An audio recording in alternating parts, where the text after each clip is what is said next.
Hello! Hare Krishna. So, ఈరోజు ఒక మంచి టాపిక్ గురించి చర్చిద్దామంటే, ఎందుకంటే ఆషాఢ మాసం వచ్చింది కదా! వర్షాకాలము స్టార్ట్ అవుతుంది. సో, చాలామంది మహిళలు గోరింటాకు పెట్టుకోవాలని చాలా కోరికగా ఉంటారు. సో, ఇది ఎప్పటినుంచో మన యొక్క ట్రెడిషనల్‌గా వస్తున్నటువంటిది గోరింటాకు మనం పెట్టడం.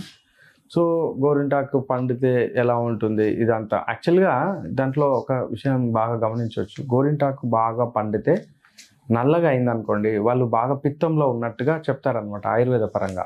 గోరింటాకు రెడ్‌గానే ఉందనుకోండి, వాళ్ళు సహజంగా కఫ ప్రకృతిలో ఉన్నట్టు. సో, గోరింటాకు ఇంకా లైట్‌గా ఉందనుకోండి, వాళ్ళు వాత ప్రకృతిలో ఉన్నట్టు, వాతంలో ఉన్నట్టుగా చెప్తారనమాట. సో, బ్లాక్ అవుతుంది అంటే కొంచెం ఆలోచించాల్సిందేంటంటే, పిత్తం ఎక్కువగా ఉన్న వాళ్ళకు ఈ గోరింటాకు కొంచెం బ్లాక్ అవుతుందనమాట. సో, అదే ఇప్పుడు మనం గోరింటాకును సహజంగా తలకు పెట్టుకోవడం మోస్ట్ కామన్ అనమాట. అయితే రియల్‌గా పచ్చి గోరింటాకు ఉన్నంత ఎఫెక్ట్ పౌడర్ ఫామ్‌లో ఉన్నటువంటి గోరింటాకు తక్కువగా ఉంటుంది. యాక్చువల్‌గా పచ్చి గోరింటాకు ఎంత బాగా పనిచేస్తుందంటే, ఇది శీతవీర్యం అంటే చలువదనాన్ని చేస్తుంది. సో, ఎప్పుడైనా గోరింటాకు కొంచెం కాచు అంటే పాన్ షాపులలో కత్త అంటే ఇస్తారు. కాచు అంటే చండ్ర చెక్క.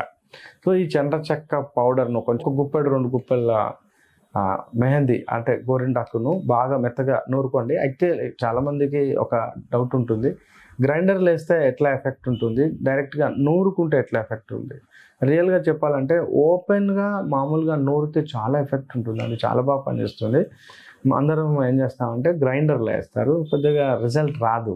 సో, మీ ఓపికను, తీరికను బట్టి, అవకాశాన్ని బట్టి ఓపెన్‌గా ఉన్న రోలులో గనక నూరుకుంటే, ఆ నూరుకునేటప్పుడు ఆ కాచు చెక్క లేదా చండ్ర చెక్క అంటాం. కత్త ఇంత పీస్ అందులో వేసి బాగా మెత్తగా నూరండి. వీలైతే అవకాశం ఉంటే ఒక 10-20 ఆకులు వేపాకు కూడా కడిగి మంచిగా వేసి బాగా మెత్తగా రుబ్బండి.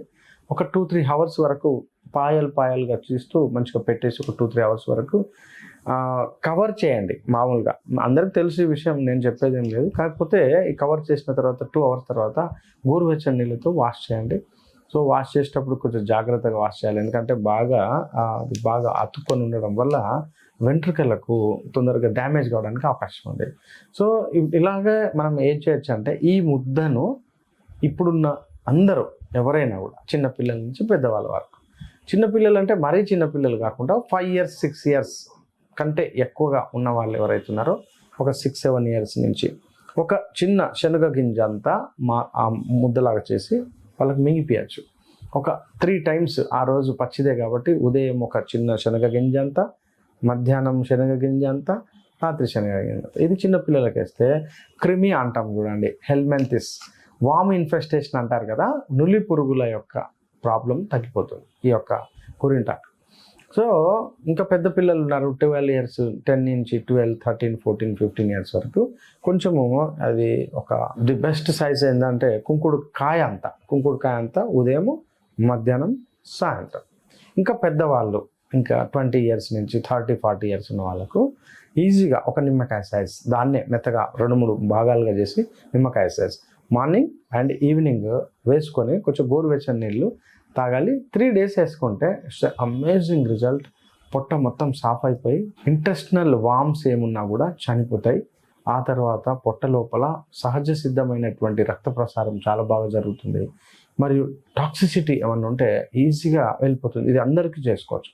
పెద్దవాళ్ళు కూడా అంటే 50 ఇయర్స్ దాటిన వాళ్ళు కూడా సేమ్ ఇది 3 డేస్ 4 డేస్ వేసుకోవాల్సి ఉంటుంది వాళ్ళకు. అప్పుడు అమేజింగ్ రిజల్ట్. హెల్మెంత్ పరాన్నజీవులు, ఇటు ప్రోటోజోవా జీవులు ఉన్నాయి. కొన్ని అంటే లివర్ పారాసైట్స్ కూడా అంటారు, ఫ్యాషియోలా హెపాటికా అని చెప్పి, అది లివర్ పారాసైట్స్. లేకపోతే పొట్టలో ఉన్నటువంటి ప్లాటీ అండ్ నిమాంట్ హెల్మెంతిస్ పరాన్నజీవులు, ఇంకా ప్రోటోజోవన్ పరాన్నజీవులకు the best remedy is the గోరింటాకు. యాక్చువల్గా ఇంటర్నల్గా చాలా బాగా పనిచేస్తుంది. అయితే ఈ మధ్యలో ఈ యొక్క వర్షాకాలంలో కూడా మనకు హెర్ప్స్ అని వస్తుందండి. హెర్పిస్ అని చాలా కాలినట్టుగా ఒక వైరల్ ఇన్ఫెక్షన్ వస్తుంది మొత్తం స్కిన్లో, ఎక్కువగా చంక కింద వస్తుంది.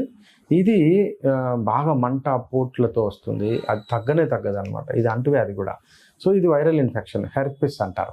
ఈ హెర్పిస్కి కూడా ఇది గోరింటాకు మెత్తగా నూరి, ఇప్పుడు మనం అనుకున్నట్టుగా కాచు అంటే చండ్ర చెక్క మరియు వేప మరియు గోరింటాకు యొక్క పేస్ట్, దాన్ని కొంచెం సెమీ సాలిడ్గా కలిపి దానికి బాగా పైన పేస్ట్ లాగా పెట్టి ఒక రోజంతా వెయిట్ చేసి జాగ్రత్తగా గోమూత్రంతో కడగాలి. గోమూత్ర అర్క్ దొరుకుతుంది, ఆల్రెడీ ఫిల్టర్డ్ గోమూత్రం దొరుకుతుంది కదా, దానికి రంధ్రం పెట్టి ఒక బాటిల్కు బాగా వాష్ చేస్తే మళ్ళీ అగైన్ అండ్ పేస్ట్ చేస్తే ఒక 3 డేస్లో అది హెర్బ్స్ సింప్లెక్స్, హెర్బ్స్ జోస్టర్ తగ్గిపోతుంది. సో ఇలా గోరింటాకు యొక్క ఉపయోగాలు ఈ ఆషాఢ మాసంలో చాలా బాగా మనం వాడతాం. ముఖ్యంగా కంటికి చలువ మరియు నిద్ర పడుతుంది, మరియు ఎవరికైనా హెడేక్స్ ఉన్నాయి, లేకుంటే నాసోకోమియల్ ఇన్ఫెక్షన్స్ అంటారు, అంటే సైనసైటిస్ కావచ్చు, లేకపోతే కళ్ళు ఎర్రగా నీరు కారడము, కళ్ళు డ్రైనెస్ కావడము, ఇలా నిద్ర పట్టకపోవడము, చికాకుగా ఉండడం, హెడేక్స్, వీటన్నిటికీ ది బెస్ట్ మెడిసిన్ గోరింటాకు బెస్ట్.